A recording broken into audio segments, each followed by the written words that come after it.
Welcome to Chapter 4, Working with Vendors. I'd like to begin by giving a brief overview of the chapter itself. The Chapter 4 is all about setup and transactions relating to working with vendors. Pages 123 through 128 describe how to access the Vendor Center. You can see that on the next screenshot. And how to manage the vendors list through the Vendor Center.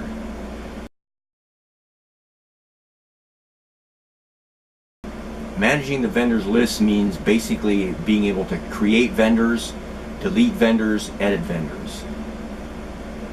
Throughout the chapter there are develop your skills exercises which utilize your student files, and the student files will begin with DYS, develop your skills. And you must complete these if you wish to really become fluent with QuickBooks. I really recommend that you go through these as you go through the chapter.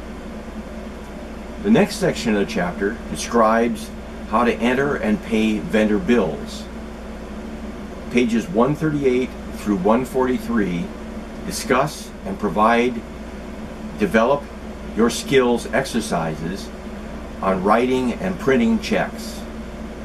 The last section deals with fixing vendor transactions. That means basically repairing things that you've done wrong or made a mistake in. And then a look at the vendor reports. The first assignment in this module is the quiz. And it is typical of what you've had in previous chapters. There are 2 true and false questions, 3 multiple choice questions, and you can take the quiz 2 times to achieve your best skill.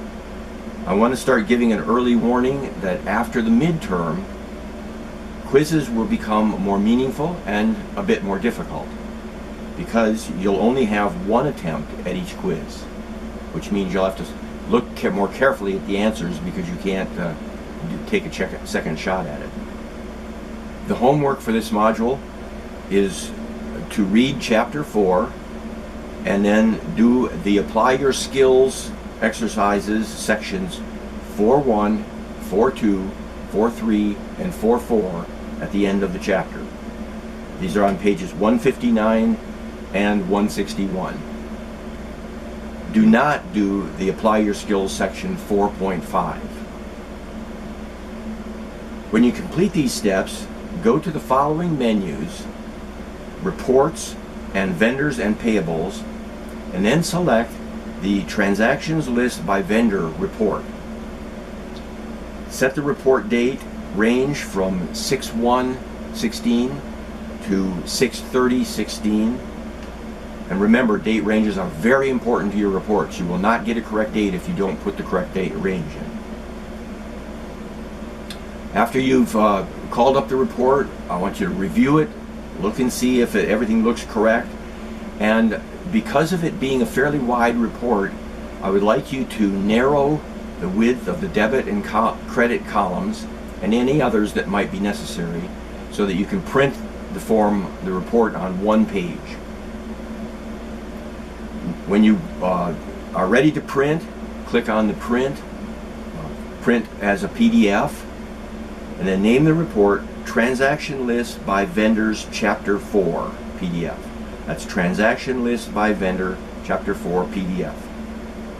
Be sure that the file is saved as a PDF after you've done this.